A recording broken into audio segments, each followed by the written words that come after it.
దేవుని యొక్క వాక్యాన్ని జాగ్రత్తగా విందాము. ఎందుకంటే దేవుని వాక్యము చదువుకునే ముందు ఒక మాట మీకు తెలియపరుస్తున్నాను. దేవుని యొక్క వాక్యము ఈ లోకములో అన్నిటికంటే గొప్పది, మనిషికి చాలా అవసరమైనది. ఎందుకు తెలుసా? దేవుడు తన వాక్కుతో సర్వాన్ని చేసినాడు, సర్వము చేయనై ఉన్నాడు. ఆ వాక్యమును మనకిచ్చి ప్రతి మానవుని చేత చేయవలసినది చేయించడానికి దేవుడు ప్రసిద్ధమై ఉన్నాడు. కనుక మనము కూడా దేవుని యొక్క మాటలు నేర్చుకున్నట్లయితే చేయడానికి మనము కూడా సిద్ధపడగలము. అప్పుడే దేవుడు మన చేత ఏమి చేయించాలో అది చేయించగలడు. కనుక ఈరోజు వాక్యము మరి 1 కొరింథీ గ్రంథము 13వ అధ్యాయము 10వ వచనము చదువుకుందాము. జాగ్రత్తగా వినండి. పరిపూర్ణమైనది వచ్చినప్పుడు పరిపూర్ణము కానిది నిరర్థకమగును. ఆమేన్. బాగా గమనించండి దేవుని పిల్లారా, పరిశుద్ధాత్మ దేవుడు నీతో నాతో మాట్లాడుతున్నాడు. మానవుని యొక్క జీవితంలో ఏది నిరర్థకము కాకుండా, ఏది నిలిచిపోకుండా, వ్యర్థము కాకుండా ఉండాలంటే ఏం కావాలా? పరిపూర్ణమైనది మనకు కావాలి.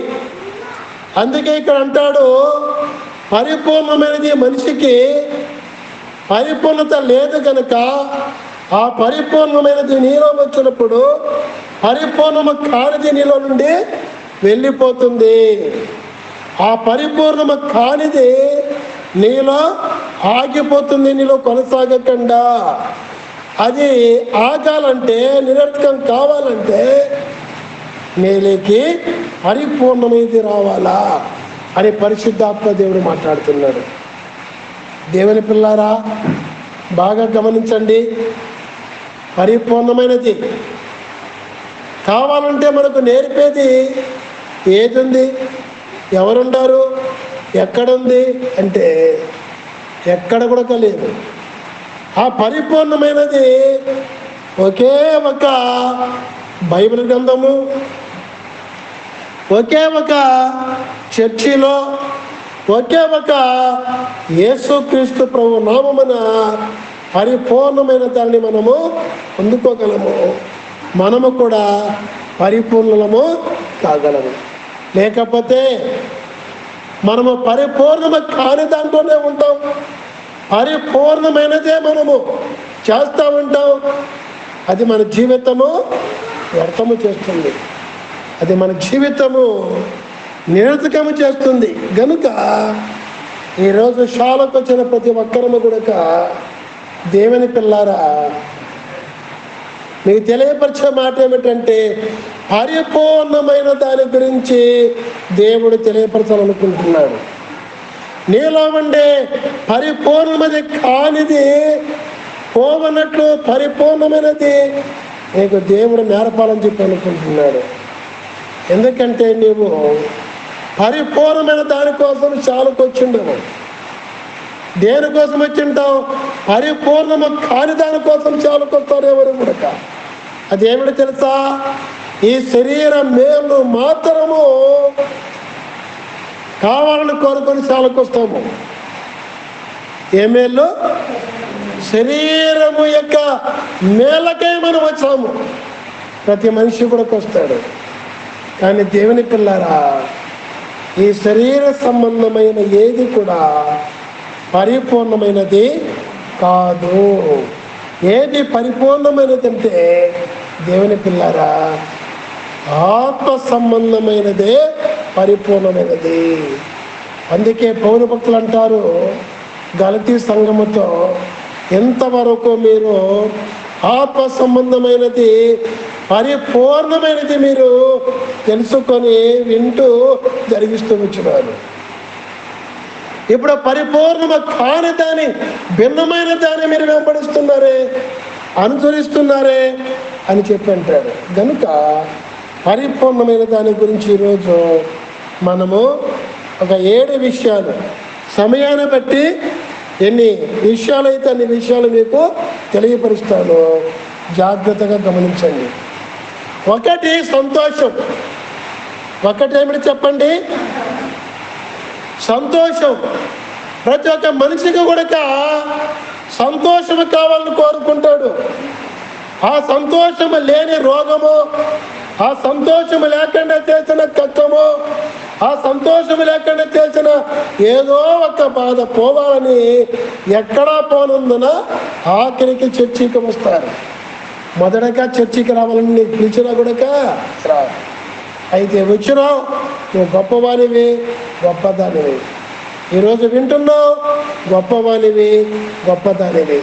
ఏమిటంటే సంతోషం అనేది, నువ్వు ఏ సంతోషము కోసం వచ్చినావో, ఈ శరీరకరమైన సంతోషం, అది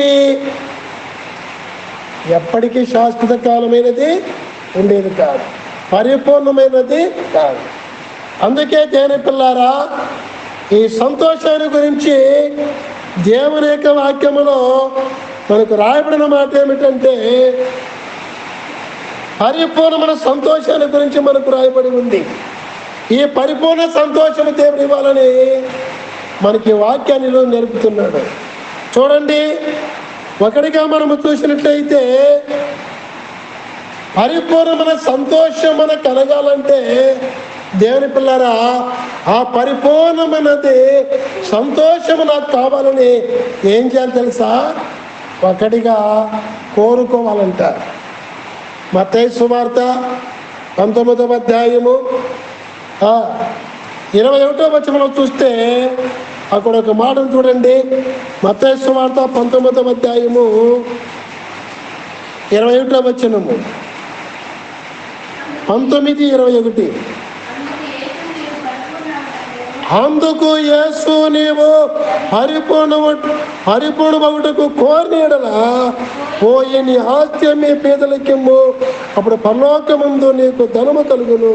నీవు వచ్చి నన్ను గమనించుము. దేవునికి మహిమ కలుగును గాక, దేవునికి స్తోత్రము కలుగును గాక. ఓ పరిపూర్ణముడు కావాలంటే, పరిపూర్ణమైన సంతోషం కలగాలంటే ఏం చేయాలంట? కోరిక కలిగి ఉండాల. కావాలంటే, పరిపూర్ణము కావాలంటే ఏం చేయాలా? కోరిక కలిగి ఉండాలా. నేను పరిపూర్ణ కావాలా అనే కోరిక నువ్వు కలిగి ఉండాలా. రెండవదిగా ఏమై ఉండాలా అని చూస్తే దేని పిల్లారా, మొదటి మాట నుంచి చెబుతా మీకు. ఈ కోరిక దేవునికి ఉంది, నీవు పరిపూర్ణంగా కావాలని. కానీ నీకుందా ఈ కోరిక? దేవునికి ఉండి చెబుతున్నాడు, నువ్వు పరిపూర్ణంగా కావాలంటే ఏం చేయాలా? నీవు ఇప్పుడు ఆశపడిన ప్రాణమును దేవుడు తృప్తిపరిచి ఉన్నాడు. అందుకే దేవుడు మాత్రము కోరుకుంటున్నాడు నీవు పరిపూర్ణం కావాలని. ఎలాగంటే అదే మత్తయి సువార్త 5వ అధ్యాయం 40వ వచనంలో మనము చూసినట్టయితే అక్కడ అంటాడు, తండ్రి, నా తండ్రి పరిపూర్ణుడు, నీవు కూడా పరిపూర్ణము కావాలని కోరుకుంటున్నాను అంటాడు. దేవునికి మహిమ కలుగును గాక. తండ్రి దేవుడు పరిపూర్ణుడు, నీవు కూడా పరిపూర్ణము కావాలని నువ్వు ఆశ కలిగి ఉందని చెబుతాడు. అందుకే దేవుని పిల్లారా, ఇంకొక విషయాన్ని మనము చూస్తే 19వ అధ్యాయం 20వ వచనంలో ఇంకొక మాట ఉంటుంది. అది ఏమిటంటే, నన్ను వెంబడించు. నీకున్నవన్నీ కూడా కమ్మేసి పేదలకు ఇచ్చి నన్ను వెంబడించు. యేసు వారిని మనము వెంబడించేవారుగా ఉండాలా. మూడవదిగా మనము చూస్తే దేవుని పిల్లారా, యోహాను సువార్త 3వ అధ్యాయము 29వ వచనం చూస్తే యేసు వారి మాట వినేవారుగా ఉండాలి. వింటున్నామా? దేవుని మాట మాత్రం వినము. చాలా మంది ఉన్నారు మన సంఘంలో, వాళ్ళ ఇబ్బందులు చెప్తారు. ఇబ్బందులు పోవాలంటే నువ్వు ఇలాగే చేయమ్మా, దేవుడు చెప్పినాడు, నీ ఇబ్బంది పోతుందంటే ఇంకా మాట వినిపించుకోరు. వినిపించుకోక ఇబ్బందులు పడి పడి పడి పడి పడి పడి దేవుని ఒకరు వదిలేస్తారు. ఒకరు వదిలేస్తే ఏం చేస్తారు చెప్తున్నా? మాకు మా అమ్మ చెప్పింది, మా నాన్న చెప్పినాడు, వారిలాగా నీవు కూడా ఉండు చూడు, వాళ్ళు చర్చికి పోతాండి దేవుని వదిలేసినారు, వాళ్ళ పింఛను బాగా వచ్చిందన్నదంట. ఒక ఆయమతో ఒక ఆయమ అమ్మ నిందంట. చూడు మా ఊర్లో ఒక ఆయమ దేవుని వదిలేసింది, బొట్టు పెట్టుకునింది, 15,000 పింఛన్ వచ్చిందంట. కుంటూలుగా ఉంటే 15,000 ప్రతి ఒక్కరికి ఇచ్చినారు. ఇప్పుడు ప్రతి ఒక్కరికి ఇచ్చినారు తొలి నెల ఈ గవర్నమెంట్. ఏమో దేవుని వదిలేసిన ఆమెకు ఒక్కదానికి ఇచ్చినారా? నడవలేని అంగహీనులుగా ఉన్న ప్రతి ఒక్కరికి గవర్నమెంట్ ఇచ్చింది. దేవుని నమ్మని వారికి కూడా ఇచ్చింది, నమ్మిన వారికి ఇచ్చింది, ఇవ్వడమని వారికి ఇచ్చింది, ఇడిచిన వారికి కూడా ఇచ్చింది. ఈ ధనము కాదు, కానీ నీవు పరిపూర్ణము కావాలా, అప్పుడు పరిపూర్ణ సంతోషం కలుగుతుంది. ఆ పరిపూర్ణ సంతోషం ఉందని ఆ దేవుని విడిచేసిన వారు వచ్చి నాకు చెప్పమను. ఎలాగ పరిపూర్ణ సంతోషం కలుగుతుందో? నాకుందా పరిపూర్ణ సంతోషం. ఏమి లేకుండా పస్తులున్నా కూడా నాకు పరిపూర్ణ సంతోషం ఉంది. యేసయ్యను నమ్మి పరిపూర్ణంగా జీవించే ప్రతి ఒక్కరు కూడా పస్తులున్నా కూడా, ప్రాణం పోతున్నా కూడా పరిపూర్ణముగా సంతోషము కలిగి ప్రాణం విడుస్తారు. అదే యేసుక్రీస్తులో ఉన్నవారు లేనివారు పరిపూర్ణంగా ప్రాణాన్ని విడవరు. అర్థమైందా? ఇది దేవుని పిల్లారా. ఇంకా ఒక మాట చెప్పాలంటే, యోహాను సువార్త 16వ అధ్యాయము 24వ వచనములో యేసు వారు ఒక మాట అంటారు. ఏమంటారంటే, మీ యొక్క సంతోషము పరిపూర్ణమవునట్లు మీరు ఇంతవరకు అడగలేదు కనుక ఇప్పుడు అడగండి. ఏమని అడగాలంట?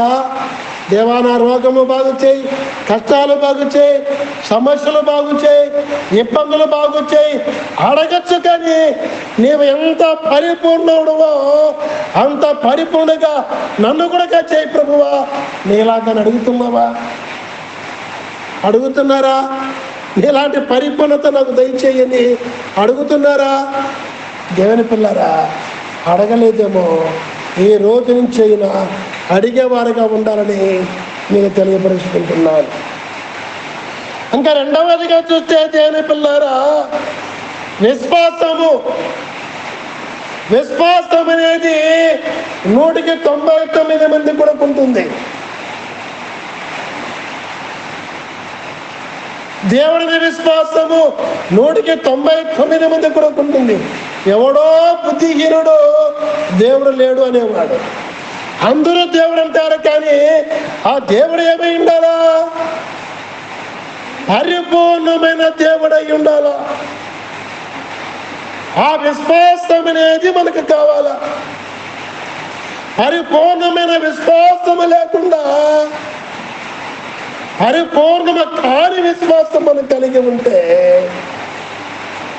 అది నిరర్థకమైపోతుంది. అవును, నిజమైన క్రైస్తవులు ఎవరిని అడిగినా కూడా నీకు పరిపూర్ణమైన విశ్వాసం ఉందా అంటే నాకుంది అంటారు. మరి ముందు యేసయ్య దగ్గరికి రాకముందు నీకు పరిపూర్ణమైన విశ్వాసం ఉందంటే లేదు గనక అవన్నీ కూడా విడిచేసి, ఆచరణని విడిచేసి ఒకే దేవుడు చెప్పినట్టు జీవించడానికి నేను యేసుక్రీస్తును నమ్ముకున్నాను అంటాడు. కారణం ఏమిటి? పరిపూర్ణమైన విశ్వాసము యేసుక్రీస్తు ముందు మనకు దేవుడు ఇచ్చి ఉన్నాడు. యేసుక్రీస్తు లేకపోతే అసలు దేవుడు ఉన్నాడో లేడో అని కూడా దేవుడు అంటాము, కానీ ఎన్నోసార్లు దేవుని దూషించేవారుగా ఉంటాము. అదే నా జీవితంలో చెప్పాలంటే, నేను యేసుక్రీస్తు దగ్గరికి రాకముందు ఎందరో దేవుని చెప్పి నొక్కినారు, కానీ యేసుక్రీస్తు దగ్గరికి వచ్చినాక ఆయన గురించి విన్న తర్వాత నాకు ఏక దేవుడు యేసుక్రీస్తుని విశ్వాసం నాలో స్థిరపడింది. 24 సంవత్సరాలు ఎన్ని అవమానాలు, ఎన్ని శ్రమలు, ఎన్ని ఇబ్బందులు వచ్చినా కూడా విశ్వాసాన్ని విడవలేదు, ఆ దేవుని దూషించలేదు. దేవుని శ్రమ వస్తే ఎక్కువ వస్తూ తీసుకుని వచ్చినాడు, శ్రమ వస్తే ఎక్కువ ప్రార్థిస్తూ వచ్చినాడు, శ్రమ వస్తే ఇంకా దేవునికి దగ్గర అయితే వచ్చినాడు. ఎందుకంటే దేవుని పిల్లారా, చెప్పబడుతుంది రెండవదిగా, విశ్వాసం మనకు కావాలంటే ఏమి చేయాలంటే బాగా గమనించండి. అదే రోమాపత్రిక 10వ అధ్యాయం 10వ వచనంలో మనము చూసినట్టయితే, వినడం వల్ల విశ్వాసం కలుగుతుంది. అది ఎవరి వల్ల విన్నా కూడా విశ్వాసము కలుగుతుంది, కానీ యేసు క్రీస్తుని గురించి వింటే విశ్వాసం కలుగుతుంది. చాలా మంది యేసు క్రీస్తు అంటే తెలియక అసూయ పనులు అంటూ ఉంటారు. అసూయతో ప్రతి ఒక్కరూ యేసు గురించి చెబితే చాలు అన్ని విడిచి యేసు క్రీస్తులోకి వెళతారు. ఎందుకు వెళతారు? యేసు క్రీస్తు నిజమైన దేవుడు కనుక ఆయన గురించి తెలియనప్పుడంతా ఏదో దేవుడు అంటారు, కానీ ఆయన గురించి తెలుసుకున్నప్పుడు ఆయనే దేవుని చెప్పి నమ్ముకుంటారు. ఎందుకు? ఆయన దేవుడు కనుక.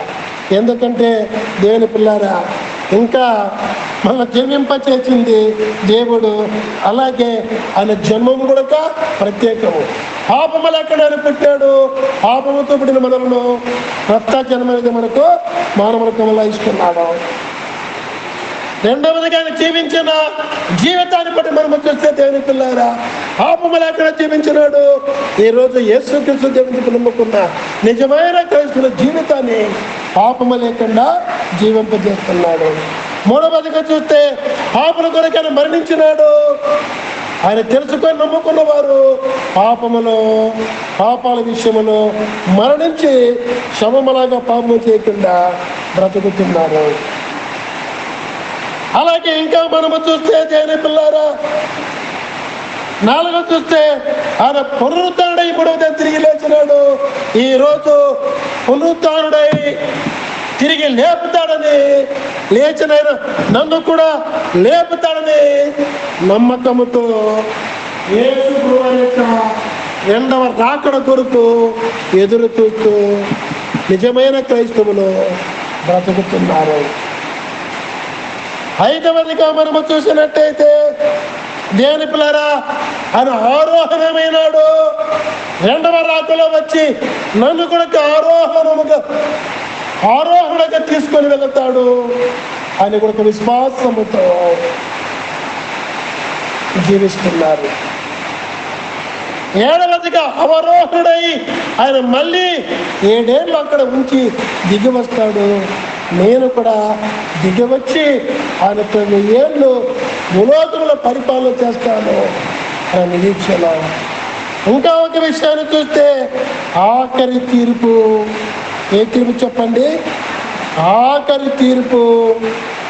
అదే నమ్మని వారికి నరకము, నమ్మిన వారికి మోక్షము అన్న తీర్పును గురించి ఆయన చెప్పినవాడు, తీర్పు తప్పించేవాడు, రక్షించేవాడు, నరకానికి నమ్మని వారి పంపి నమ్మిన వారి మోక్షానికి తీసుకుని వెళ్ళి నిత్యము మోక్షంలో ఉంచే దేవుడు అని తెలియబడతాడండి. ఇంకొక విషయాన్ని మనము చూసినట్లయితే ఆయన కార్యాలు ఏంటి? ఆయన కార్యాలు ప్రత్యక్షంగా ఈ రోజు ఆయన చెప్పిన మాట ప్రకారము చేస్తే రోగులు స్వస్థపడతామన్నాడు. యేసు నామములో రోగులు స్వస్థపడుతున్నారు. చనిపోయిన వారు లేపమన్నాడు, చనిపోయిన వారు బ్రతికింపబడుతున్నారు. దయ్యాలు వెళ్ళగొట్టమన్నాడు, దయ్యాలు వెళ్ళిపోతున్నాయి. శాశ్వతకరంగా యేసయ్యలో నువ్వు శాశ్వతకరంగా నమ్ముకొని ఉంటే శాశ్వతకరంగా దయ్యాలు వెళ్ళిపోతున్నాయి, మళ్ళీ రాకుండా. పరలోకాల గురించి ప్రకటించమన్నాడు, పరలోకం ఇచ్చేది నేనన్నాడు. పరలోకం చుతికి వచ్చిన దేవుడు నేనేనన్నాడు. దేవునికి మహిమకలు కాక మళ్ళీ వస్తాను, మిమ్మల్ని తీసుకుని వెళతాను చెప్పిన మాట విశ్వసిస్తున్నారు.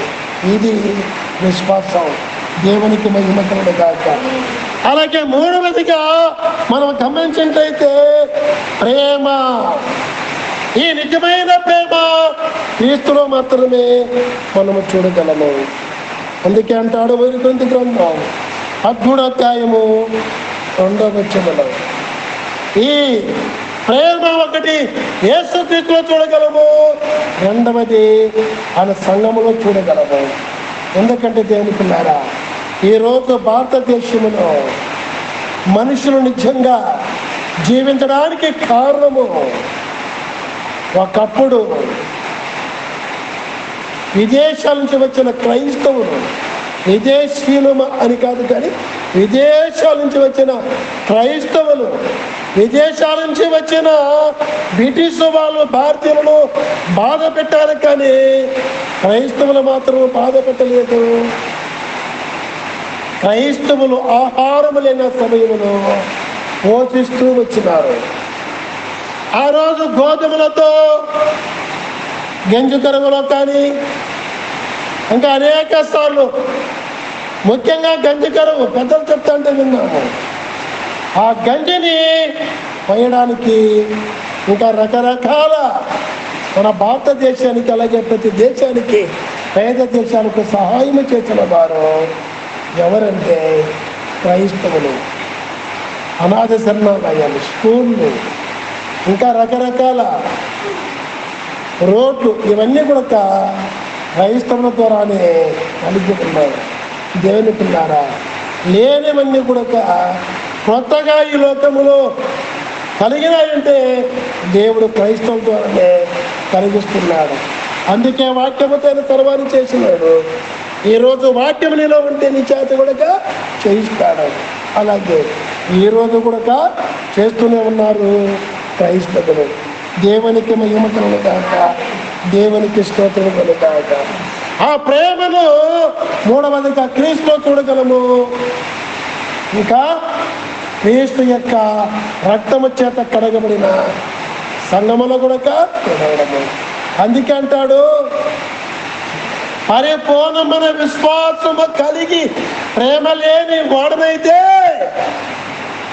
నా విశ్వాసము వ్యర్థమవుతుంది అంటాడు పౌలు భక్తుడు. దేవునికి మహిమ కలుగుగాక, దేవునికి స్తోత్రం కలుగుగాక. పరిపూర్ణమైన ప్రేమ ఒకటి క్రీస్తులో చూడగలము, రెండవది ఆయన క్రీస్తు సంఘములో చూడగలము. ఇంకెక్కడ కూడా పరిపూర్ణమైన ప్రేమను మనం చూడలేము, పొందలేము, ఇతరులకు ప్రేమను పంచి పెట్టలేము. అందుకే క్రీస్తు దగ్గర క్రీస్తు యొక్క ప్రేమను మనము పరిపూర్ణ ప్రేమను కూడా పొంది కలిగి జీవించేవారుగా ఉండాలి. నాలుగవదిగా ధర్మశాస్త్రము పరిపూర్ణమైనది. అందుకే హోషేయ గ్రంథములో 8వ అధ్యాయము 12వ వచనములో అంటాడు దేవుని పిల్లారా, నేను అతనికి పరిపూర్ణముగా ధర్మశాస్త్రమును ఇచ్చితునంటాడు. అందుకే దేవుని పిల్లారా, ధర్మశాస్త్రము దేవుడు పరిపూర్ణంగా ఇస్తే నెరవేర్చిన వారు ఎవరు లేరు. సొన్నైనా పల్లైనా తప్పిపోకుండా నెరవేర్చిన కొరకు ఈ లోకానికి నేను వచ్చి తిని అంటాడు యేసుక్రీస్తు వారు. పరిపూర్ణంగా ధర్మశాస్త్రమును నెరవేర్చమని ఇప్పుడు చెబుతూ ఉన్నాడు. నీ జీవితంలో ఎంత నెరవేర్చగలుగుతావో నెరవేర్చలేనిది ఆయన మిగిలిన విషయాలు ఆయనలో ఉన్నాయి కనుక, ఆయనలో మనం ఉన్నప్పుడు నెరవేర్చలేకపోయిన మిగిలినవన్నీ కూడా నీ పక్షానైనా నెరవేర్చి ఉన్నాడు కనుక నీ ధర్మశాస్త్రములో నీ జీవితం అంతా ధ్యానిస్తూ నీ ఆయుష్ కాలం అంతా ఎంత ధ్యానించి ఎంత నేర్చుకుని ఇతరులకు నేర్పుతామో నేర్పే పరిపూర్ణత మనము కలిగి ఉండాలి. ఐదవదిగా జ్ఞానముల గురించి మనము చూసినట్టయితే దేవుని పిల్లారా, జ్ఞానము కూడా పరిపూర్ణత గురించి మనము నేర్చుకొని ఈ జ్ఞానాన్ని కూడా పరిపూర్ణంగా అనుభవించేవారుగా ఉండాలి కూడా నేను తెలియపరుస్తున్నాను. అనేకులకి జ్ఞానము కూడా పంచిపెట్టేవారుగా ఉండాలని తెలియపరుస్తున్నాను. యోబు గ్రంథము 11వ అధ్యాయము 7వ వచనంలో చూడండి, ఒక మాట అంటాడు. అక్కడ యోబు దగ్గరికి వచ్చి ఆ వ్యక్తి అంటాడు, యోబు యొక్క స్నేహితుల్లో ఒక వ్యక్తి 7వ వచనం, దేవుని గుణాంశములను నీవు తెలుసుకొనగలవా? ఈ లోక జ్ఞానము చేత దేవుని యొక్క గూఢాంశాలను తెలుసుకోగలమా? తెలుసుకోలేమని దేవుని యొక్క వాక్యం సెలవిస్తుంది. సర్వశక్తుడకు దేవుని గురించి నీకు పరిపూర్ణ జ్ఞానము కలుగునా? నీ అంతటా నీకు పరిపూర్ణ జ్ఞానము కలుగుతుందా? కలగదు అని బైబిల్ గ్రంథము రుజువు చేస్తా ఉంది. అదే 37:16 కూడా ఒక మాట అంటాడు యోబు భక్తుడు. 37:16 చూడండి. అదే యోబు దగ్గరికి వచ్చిన స్నేహితుడు ఓ మాట అంటాడు, వెళ్ళిపోతూ అంటాడు. అదే యోబు గ్రంథం 37:16 మేఘములను తేల చేయుటయు పరిపూర్ణ జ్ఞానము గలవాని మహాకార్యములను నీకు తెలియనా? మేఘములను తేల చేసే పరిపూర్ణ జ్ఞానము గలవాని మహాకార్యములను నీకు తెలుసునా? ఎంతవరకు చెప్పుకున్నట్టుగా యేసుక్రీస్తు ద్వారా అనేక కార్యాల్లో మరి ఆ కార్యాలు మనకు తెలుసునా? ఆయన ద్వారా చేసిన కార్యాలు, చేయబోయే కార్యాలు, ఈరోజు క్రైస్తవులు చేస్తున్న, తెలుసుకున్న క్రైస్తవులు చేస్తున్న కార్యాలు, ఆ సువార్త ప్రకటించే కార్యం, ఈ కార్యాలన్నీ కూడా రెండో విషయంలో మనం చెప్పుకున్నాం కదా. ఆ కార్యాలన్నీ తెలుసా ఎవరికైనా? ఈ లోక జ్ఞానము ఎంత గొప్పదైనా ఈ కార్యాలు తెలుస్తాయా? తెలియవు. తెలాలంటే ఏం చేయాలా? ఒకటి పరిపూర్ణంగా సంతోషించే సంతోషము కొరకు, రెండోది విశ్వాసము కొరకు, మూడవది ఆ ప్రేమ పరిపూర్ణ ప్రేమ కొరకు, నాలుగవది పరిపూర్ణమైన ధర్మశాస్త్రము. దేవుడిచ్చిన ధర్మశాస్త్రం బైబిల్ గ్రంథమని తెలుసుకోవాలా. దీంట్లో పరిపూర్ణంగా అన్ని కూడా దేవుడు మనకు ఇచ్చి ఉన్నాడు. ఐదవదిగా ధనాన్ని గురించి మనం తెలుసుకుంటే పౌలు అంటాడు 2 కొరింథీ గ్రంథములో 2వ అధ్యాయము 6వ వచనములో పరిపూర్ణులైన వారి మధ్య జ్ఞానమును బోధించుచున్నాము. ఈ లోక జ్ఞానము కాదు, అది నిరర్థకమైపోతుంది. దేవుని యొక్క జ్ఞానాన్ని మేము బోధిస్తున్నామని అక్కడ పౌలు గారు అంటున్నారు. ఇది లోకస్తులకు అర్థము కాదు, అది ఆత్మ సంబంధంగా ఎవరైతే బ్రతుకుతూ ఉంటారో ఈ జ్ఞానమును దేవుని యొక్క ఆత్మ మాతో ఉండి తెలియపరుస్తా ఉంది అంటాడు. ఆత్మ మనలో ఉండాలంటే ఏం కావాలి? దేవుని పిల్లారా, మనము లోక జ్ఞానము వెర్రితనము కలుగు చేసుకొని తెలుసుకొని దైవ జ్ఞానము కొరకు బైబిల్ గ్రంథములో నేర్చుకునే వారుగా ఉండాలా. ఈ జ్ఞానాన్ని దేవుడు మనకు నేర్పుతున్నాడు. అది దేనివల్ల అంటే అదే దేవుని పిల్లారా అక్కడ చెప్పబడుతుంది. 2 కొరింథీ 2 అధ్యాయంలో మనము చూస్తే 17-14 వచనాల్లో ఏముందండి దేవుని పిల్లారా? సువాసన గల జ్ఞానం కలిగిన జ్ఞానాన్నిచ్చే సువార్తను మనకు బోధింపచేసిన దేవునికి స్తోత్రం అంటాడు. మనకి ఈరోజు మనకంటే భక్తులంతా కూడా బోధించి ప్రకటించి ఈ లోకం ఇచ్చినారు. ప్రభు రాకడ దినాన తిరిగి బ్రతుకుతారు. మనము కూడా ఈ జ్ఞానమైన జ్ఞానాన్ని కలిగించి దేవుని యొక్క సువాసన గల దేవుని యొక్క శుభవార్తను మనము వినేవారిగా ఉండాలా. అప్పుడే మనము పరిపూర్ణమైన జ్ఞానమును పొందుకోగలము. 6వదిగా మనము చూస్తే దేవుని పిల్లారా, దేవుని యొక్క కటాక్షము, పరిపూర్ణమైన కటాక్షముల గురించి మొదటి రాజుల గ్రంథము 3వ అధ్యాయము 6వ వచనములో మనం చూడగలము. ఇది ఎలాగంటే దేవుని పిల్లారా, సొలొమోను రాజు అంటాడు, ఆయన రాజు అయిన తర్వాత అయ్యా ఈ సింహాసనంలో రాజుగా కూర్చోవడానికి కారణం ఏమిటంటే నా తండ్రి అయిన దావీదు జీవించిన జీవితాన్ని బట్టి ఆయనకిచ్చినావు, నీ కటాక్షము ఆయన ద్వారా నాకు కలిగింది అంటాడు. అలాగే గ్రంథమంతా చూస్తే పెద్దల బట్టి పిల్లలకు ప్రతిఫలము. అలాగే ఈరోజు దేవుని యొక్క పిల్లలుగా చేసుకోవడానికి ఈ అధికారం అంతా దేవుని అధికారము మానవులకు ఇవ్వడానికి దేవుడు యేసుక్రీస్తుగా ఈ లోకానికి వచ్చినాడు. అందుకే యోహాను సువార్త 1వ అధ్యాయము మరి దేవుని పిల్లలు అగుటకు మనకు అధికారం ఇచ్చి ఉన్నాడని 14వ వచనములో మనము చూడగలము. దేవునికి మహిమ కలుగుగాక. యేసుక్రీస్తు ద్వారా దేవుని పిల్లలు మనమై దేవుని నుండి మనకు రాబడుతున్న కటాక్షమంతా పొందుకోవడానికి మనకు దేవుడు యేసుక్రీస్తు ద్వారా కృపను చూపి ఉన్నాడు. అలాగే 2వ కొరింథీ 12వ అధ్యాయంలో కూడా మనం ఒక మాట చూడొచ్చు. 12వ అధ్యాయం 9వ వచనంలో యేసుక్రీస్తు నుండి నీకు నాకు ఆయన యొక్క కృపను మనము పొందుకోగలము. ఎప్పుడంటే దేనికిలారా బలహీన సమయంలో పొందుకోగలమని పౌలు చెబుతాడు. ఎప్పుడు బలహీనంగా ఉంటామో అప్పుడే నేను బలవంతుని అంటాడు. మనం బలంగా ఉంటే, బాగా తిని పుష్టిగా ఉంటే, ఆరోగ్యంగా ఉంటే, ఐశ్వర్యంగా ఉంటే మనము దేవుని యందు శక్తిమంతులు కాలేము. దేవునిలో బలహీనంగా ఉన్నప్పుడు, బలహీనత కొరకు ప్రార్థించినప్పుడు, దేవుని శక్తిని పొందుకున్నప్పుడు మనము బలవంతులుగా ఉంటాము. దేవునికి మహిమ కలుగుగాక. ఈ పరిపూర్ణత అనేది మనము సంపాదించుకుంటామని పౌలు భక్తుడు అంటాడు.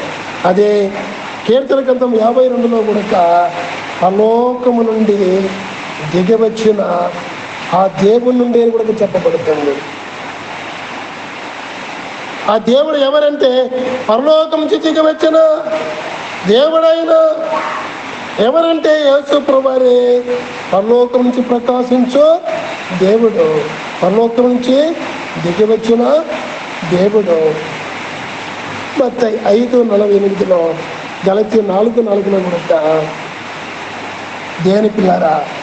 అలాగే కొలసీ 2:9లో కూడా దైవత్వం అనేది శరీరమందు అమర్చబడి మానవులకు కనపరుచుచున్నది యేసుక్రీస్తులోనే, కానీ దైవత్వం అనేది ఇంకెవరిలో కూడా కనపడదు.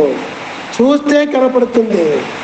మరి యేసుక్రీస్తులో మాత్రమే దైవత్వం ఉందని శరీరంలో అమర్చబడబడినట్లుగా శరీరం ద్వారా దైవత్వాన్ని చూపించిన వాడు యేసు ప్రభువారు ఒక్కరే, ఇంకెవరు లేదు.